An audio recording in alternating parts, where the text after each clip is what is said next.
Well, I promised some folks that I would make another video about a new webOS phone that I got. You can kind of see that these are the lineup of what webOS had to offer. Excuse me, what Palm had to offer. You'll notice that the Pre 2 is missing from this stack, and it's actually not. This is a Pre 2, but I put a Pre Plus screen on it because I prefer the Pre Plus form factor. But it gives you a pretty good representation of what they had to offer, despite the fact that it's not the flat screen that the Pre 2 had, the Gorilla Glass. But enough about that. Just slide these up here, and we'll go ahead and put up the Windsornot. So you've probably heard of the Windsornot if you're a webOS enthusiast. It's the AT&T, I guess there was a Verizon or at least a CDMA version out there that was being early or made late 2011 time frame. So you're thinking somewhere around the time that the Pre 3 was being developed as well. They kind of had a dual development. Now the Pre 3 also was kind of designed off the Windsor, which was the sort of the first take of what they thought maybe the Pre 2 was going to be, but obviously we know that that's not what happened. The Pre 2 ended up being basically just a little bit more processor over the Pre Plus with a Gorilla Glass front. But there were models of the Windsor that were very, very close to what they ended up going with the Pre Plus. The only thing that was different was the gesture area was just a little bit smaller on those.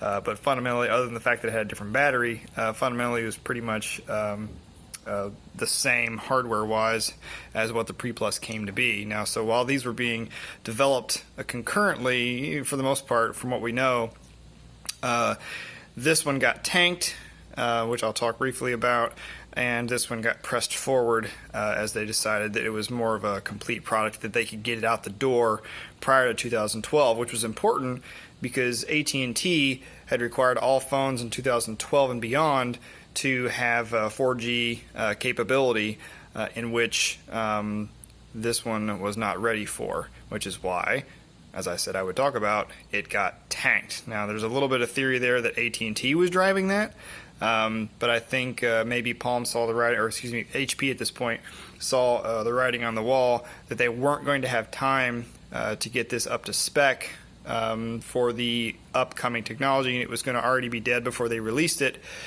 because there was going to be too many other phones out there that were going to have that 4G capability. And when you could buy a phone that was basically the same slab form factor as the Windsornot that had 4G capability, you know, I don't know that the selling points of webOS would have swayed any newcomers to the smartphone market. So that being said, it was shelved, unfortunately. So I guess we'll just get it, or I'll just get into a quick overview of this device. You've seen pictures of it before, I think. You know, there's a really nice write-up from Derek Kessler on webOS Nation about it. It really is a really nice size and form factor, despite the fact it doesn't have a physical keyboard. I know a lot of the webOS enthusiasts, myself included, tend to prefer those hardware keyboards. I mean, they really did a great job when they made them. This one included, even despite its smaller size. They work really, really, really well. But even despite the fact that it doesn't have one, by today's standards, not a whole lot of phones do anyway. So actually, HP kind of had their thumb on the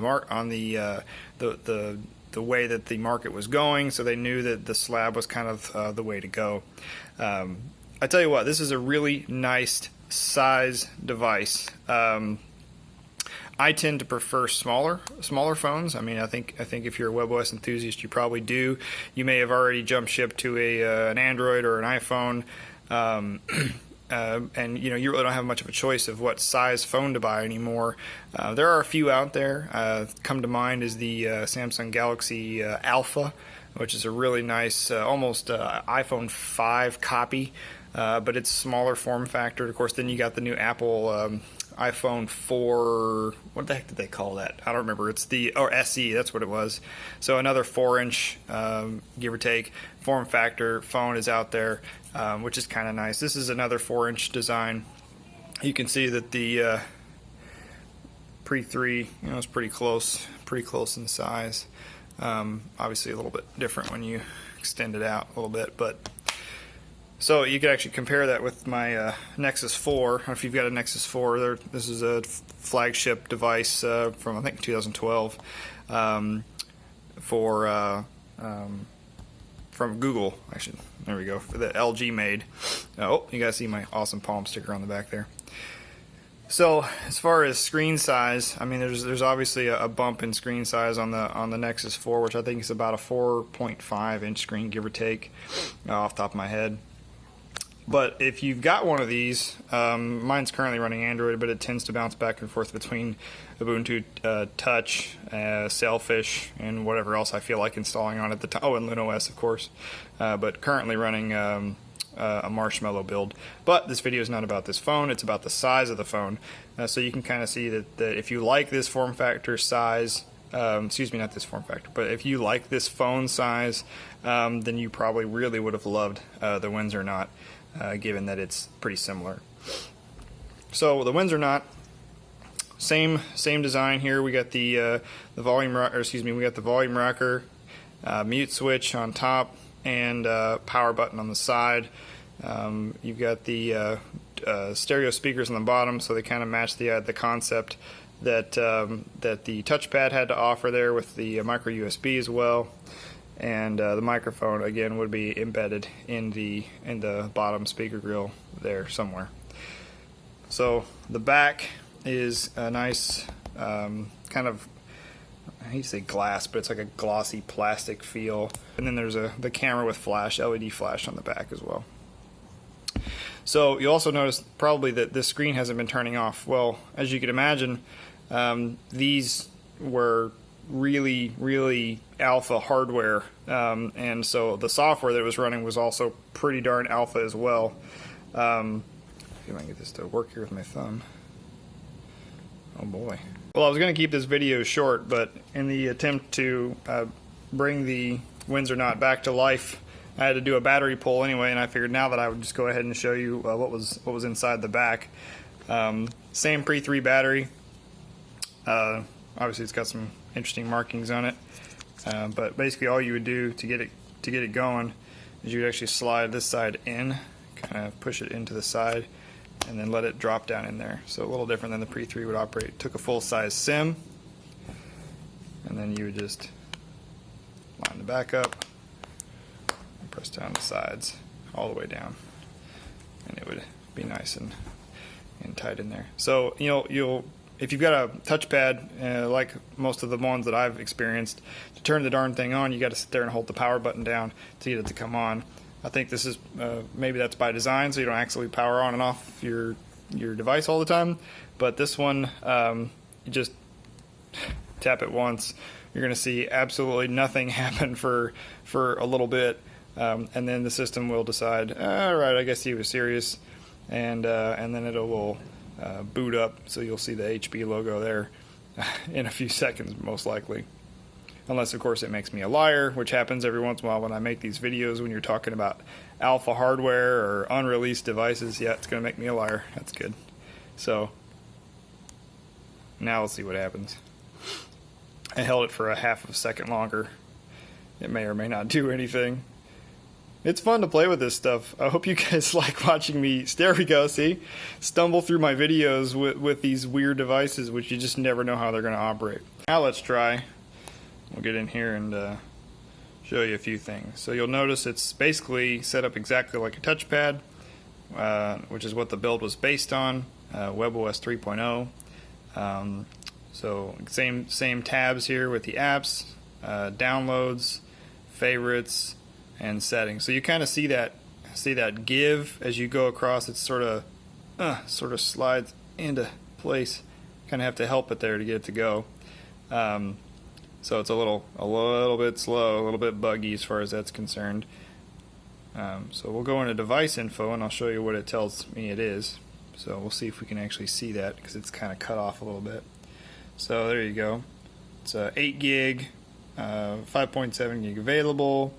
The build branch is the HP webOS Nova, which is as we know it, is kind of a build environment. Mayhem, it says 27 is the version there. Serial number and product number. So this is a UMTS. This device actually has some AT&T software on it. It is GSM capable. I have put my SIM in it before. It will pull down 3G data, although it is pretty darn buggy. I will tell you that. More info, we'll go in here and take a look at some of the hardware. It's got a serial number that's very, very similar to what the HP touchpad scheme was. Wi-Fi, Bluetooth. The hardware revision is actually D1. You can't see it because I have it rotated. Let's see if I can fix that. My buddy Matt goes by that's email. My buddy Matt goes by Grabber on the forums. Has this neat MLB app. He wrote an Inyo, which he added a cool little button for me to allow me to rotate the screen because the accelerometer doesn't work. So let's rotate that. And we'll go back in here in Device Manager and you can see a few things. Let's see, we'll go back to more info. There you go, D1, so original version hardware. Alright, there you go, unlocked, firmware name. I'm not pulling a whole lot out of that, but go up here to software. You're not going to see a whole lot. You're going to see all the Nova Mayhem stuff, which a lot of folks don't know, but there you go, AT&T Navigator's installed. The 2.0 version of backup. There you go. Some cameras have been updated. Contacts, date and time. Alright, so you see that a lot of the version numbers are similar to what was one of some of the final version numbers, and mostly in threes. There you go. And then Yellow Pages Mobile, which came with the AT&T software, I believe. Let's go back over here. Get rid of my favorite little rotation app there.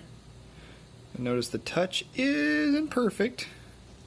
Alright, so let's see what we can glean from Govna. By the way, this does pop up on webOS Quick Install. You can install apps that way. I don't really have a need for freeware on here, but got Govna installed just for fun, so you can see it's running at 1.4. Pretty solidly, which is kind of awesome. So the other thing is that there's not a good way to go back into some of this stuff. So really going back is closing it and tossing the card away. But at least you can see that it does launch apps and things. Wi-Fi does work. It did connect to Wi-Fi. You'll notice I have a battery error, which means that this unit has the inability to charge, whether it be on the touchstone or plugged in.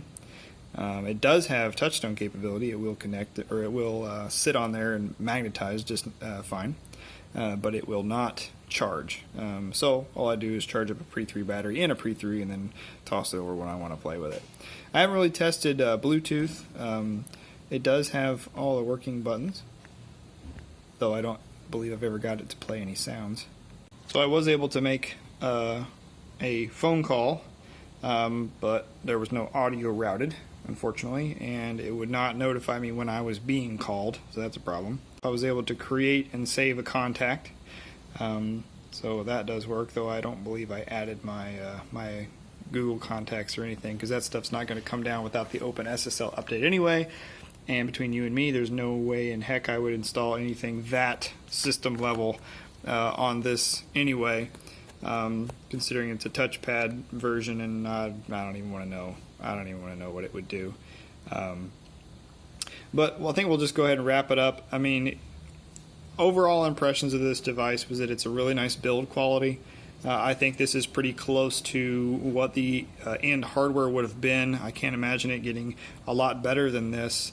It really is a great size phone to use.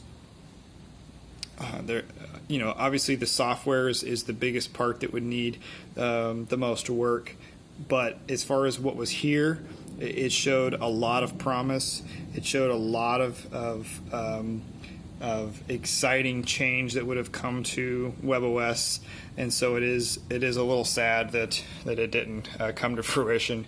But But overall, a neat device that shows us what could have been. So thanks for watching.